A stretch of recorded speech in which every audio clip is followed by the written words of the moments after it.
ओम नमो भगवते वासुदेवाय। श्रीमद्भागवत माहात्म्यम्। कृष्णं नारायणं वन्दे कृष्णं वन्दे व्रजप्रियम्। कृष्णं द्वैपायनं वन्दे कृष्णं वन्दे प्रथासुतम्। अथ प्रथमोऽध्यायः। सच्चिदानन्दरूपाय विश्वोत्पत्त्यादिहेतवे तापत्रय विनाशाय श्रीकृष्णाय वयं नमः। यं प्रव्रजन्तमनुपेतमपेतकृत्यम् द्वैपायनो विरहकातरया जुहाव। पुत्रेति तन्मयतया तरवोऽभिनेदुस्तं सर्वभूतहृदयं मुनिमानतोऽस्मि। नैमिषे सूतमासीनमभिवाद्य महामते कथामृतरसास्वाद कुशलः शौनको ब्रवीत्। शौनक उवाच अज्ञानध्वान्तविध्वंस कोटिसूर्यसमप्रभ सूताख्याहि कथासारं मम कर्णरसायन। भक्तिज्ञानविरागाप्तो विवेको वर्धते महान्। मायामोहनिरासश्च वैष्णवैः क्रियते कथम्। इह घोरे कलौ प्रायो जीवश्चासुरतां गतः। क्लेशाक्रान्तस्य तस्यैव शोधने किं परायण। श्रेयसां यद्भवेच्छ्रेयः पावनानां च पावन। कृष्णप्राप्तिकरं साधनं तद्वदाधुना। चिन्तामणिर्लोकसुखं सुरद्रुः स्वर्गसम्पदम्। प्रयच्छते गुरुः प्रीतो वैकुण्ठं योगि दुर्लभम्। सूत उवाच प्रीतिः शौनकचित्ते ते यतो वच्मि विचार्य च। सर्वसिद्धान्तनिष्पन्नं संसारभयनाशनं। भक्तियोगवर्धनं यच्च कृष्णसन्तोषहेतुकम्। तदहं ते विधास्यामि सावधानतया शृणु। कालव्यालमुखग्रास त्रासनिर्णासहेतवे। श्रीमद्भागवतं शास्त्रं कलौ कीरेण भाषितम्। एतस्मादपरं किञ्चिन् मनः शुद्ध्यै न विद्यते। जन्मान्तरे भवेत् पुण्यं तदा भागवतं लभेत्। परीक्षिते कथां वक्तुं सभायां संस्थिते शुके। सुधाकुम्भं गृहीत्वैव देवाः तत्र समागमन्। शुकं नत्वा वदन् सर्वे स्वर्गकार्यकुशलाः सुराः। कथा सुधां प्रयच्छस्व गृहीत्वैव सुधामिमाम्। एवं विनिमये जाते सुधाराज्ञा प्रपेयता। प्रपास्यामो वयं सर्वे श्रीमद्भागवतामृत। क्वयोधा क्व कथा लोके क्व काचः क्व मणिर्महान्। ब्रह्मरातो विचार्यैवं तदा देवान् जहास। अभक्तांस्तांश्च विज्ञाय न ददौ स कथामृत। श्रीमद्भागवती वार्ता सुराणामपि दुर्लभा। राज्ञो मोक्षं तथा वीक्ष्य पुरा धातापि विस्मितः। सत्यलोके तुलां बद्ध्वा तोलयत्साधनान्यजः। लघुन्यन्यानि जातानि गौरवेण इदं महत्। तदा ऋषिगणाः सर्वे विस्मयं परमं ययो। मेनिरे भगवद्रूपं शास्त्रं भागवतं कलौ। पठनात् श्रवणात् सद्यो वैकुण्ठफलदायकम्। सप्ताहेन सुतं चैतत् सर्वथा मुक्तिदायकम्। शनकाद्यैः पुरा प्रोक्तं नारदाय दयापरैः। यद्यपि ब्रह्मसम्बन्धात् श्रुतमेतत् सुरर्षिणा। सप्ताहश्रवणैः कुमारैस्तस्य भाषितः। शौनक उवाच लोकविग्रहमुक्तस्य नारदस्यास्थिरस्य च। विधिस्रवे कृतप्रीतिः संयोगः कुत्र तैः सह। सूत उवाच अत्र ते कीर्तयिष्यामि भक्तियुक्तं कथानकम्। सुखेन मम यत्प्रोक्तं रहस्यं विचार्य च। एकदा हि विशालायां चत्वार ऋषयो मलाः। सत्सङ्गार्थं समायाता ददृशुस्तत्र नारद। कुमारा ऊचुः कथं ब्रह्मन् दीनमुखः कुतश्चिन्तातुरो भवान्। त्वरितं गम्यते कुत्र कुतश्चागमनं तव। इदानीं शून्यचित्तोऽसि गतवित्तो यथा जनः। तवेदं मुक्तसङ्गस्य नोचितं वद कारणम्। नारद उवाच अहं तु पृथिवीं यातो ज्ञात्वा सर्वोत्तमामिति। पुष्करं च प्रयागं च काशीं गोदावरीं तथा। हरिक्षेत्रं कुरुक्षेत्रं श्रीरङ्गं सेतुवन्दनम्। एवमादिषु तीर्थेषु भ्रममाण इतस्ततः।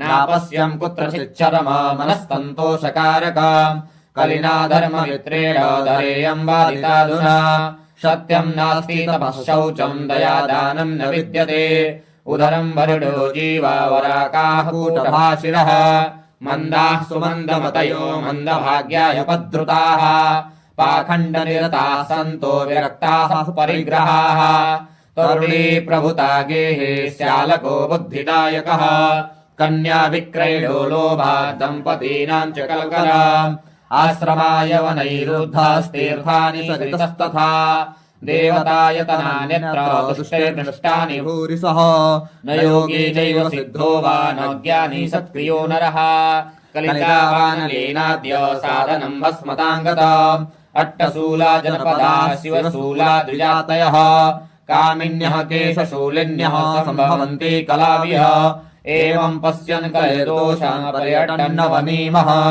यामुनम् तटमापन्नो यत्र लीला हरेरभूत् तत्राश्चर्यम् मया दृष्टम् श्रूयताम् तन्मुनीश्वराः एका तु तरुणी तत्र षण्णाखिन्नमानसा वृद्धौ तौ पतितौ पार्श्वे निःश्वासन्तावचेतनौ शुश्रूषन्ति प्रबोधन्ति रुदति च तयो पुरः दश दिक्षुः निरीक्षन्ति रक्षितारम् निजम् वपुः विज्यमाना सतस्त्रेभिर्बोध्यमाना मुहुर्मुहुः दृष्ट्वा दूरागतः सोऽहम् कौतुकेन तदन्तिका माम् दृष्ट्वा चोत्थिता बाला विह्वला च ब्रवीद्वचः बालोवाच भो भो साधोक्षणम् दृष्टा मच्चिन्तामपि नाशय दर्शनम् तव लोकस्य सर्वथा घरम् परम् बहुधा तव वाक्येन दुःखशान्तिर्भविष्यति यदा भाग्यम् भवेद् भूरि भवतो दर्शनम् तदा नारद उवाच कासि त्वम् का विमौचे मा नार्यः कापतमलोचनाः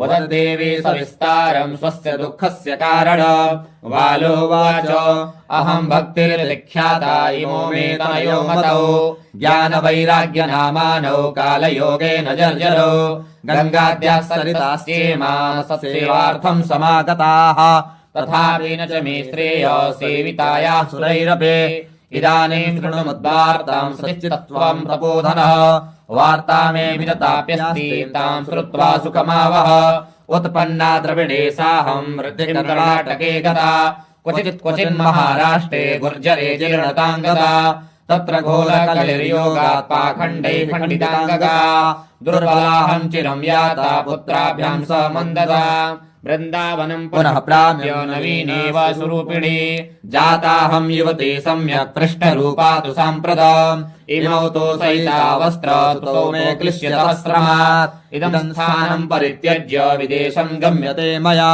जरठत्वम् समायातो तेन दुःखेन दुःखिता साहम् तु तरुणैकस्मात् सुतो वृद्धा विमौ कुतः त्रयाणाम् सहचारित्वाद् वैपरीत्यम् कुतः स्थितम् कटते जरठा माता तरुणो तनयाविति अतः शोचामि जात्मानम् विस्मयाविष्टमानसा वद योगनिधे धीमन् कारणम् चात्र किम् भवेत् नारद उवाच ज्ञानेनात्मनि पश्यामि सर्वमेतत्तवानघे न विषादस्त्वया कार्यो हरिष्यन्ते करिष्यति सूत उवाच क्षणमात्रेण तज्ज्ञात्वा वाक्यमोचे मुनीश्वरः नारद उवाच शृणुष्वावहिता बाले युगोऽयम् दारुणः कलिः तेन लुप्ता सदाचारो योगमार्गस्तपांसि च जना अघासुरायन्ते पाठ्यदुष्कर्मकारिणः इह सन्तो विषेदन्ते प्रहृष्यन्ते ह्यसाधवः दत्ते धैर्यम् तु यो धीमा सतीरपण्डितोऽथवा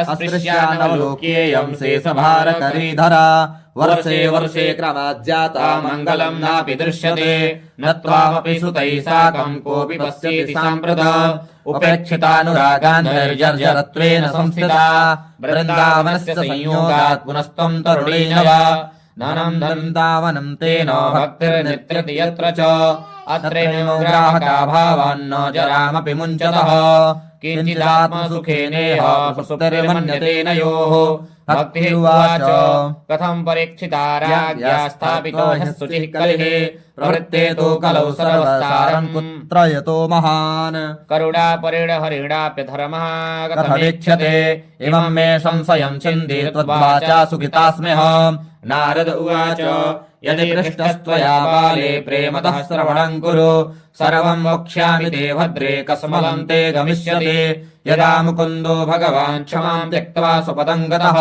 तद्दिनात् कलिरायातः सर्वसाधनबाधकः दृष्टो दिग्विजये राज्ञा दीनवच्छरणम् गतः न मया मारणीयोऽयम् सारङ्गम् इव सारभुक् यत्फलम् नास्ति तपसा न योगेन समाधिना तत्फलम् लभते सम्यक् कलौ केशव कीर्तनात् एकाकारम् कलिम् दृष्ट्वा सारवत्सारनीरस विष्णुदातस्तापितवान् कलिजानानाम् सुखाय च कुकर्माचरणात् सार सर्वतो निर्गतोऽधुना पदार्था संस्थितो भूमो बीजहीनास्तु सा यथा विप्रे भागवती वार्ता गेहे गेहे जने जने कारिता कडलोभेन कथा सारस्ततो गतः अत्युग्रभूतिकर्माणो नास्तिकारौरवाजनाः तेऽपि तिष्ठन्ति तीर्थेषु तीर्थसारस्ततो गतः कामक्रोधमहालोभ तृष्णा व्याकुलचेतसः तेऽपि तिष्ठन्ति तपसि तपः सारस्ततो गतः मनसश्चाजया लोभात् दम्भात् पाखण्डसंश्रयात्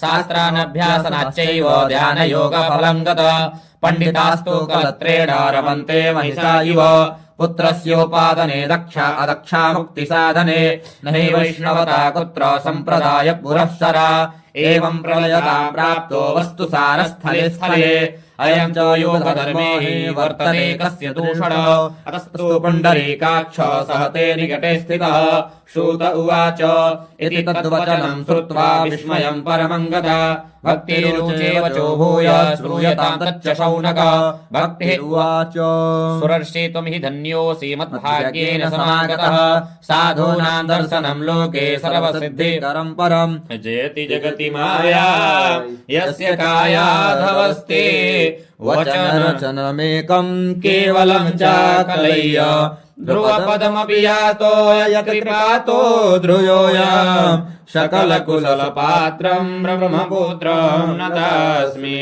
अस्याम् श्रीपद्मपुराणे उत्तरखण्डे श्रीमद्भागवत माहात्म्ये भक्तिनारद समागमो नाम प्रथमोऽध्यायः।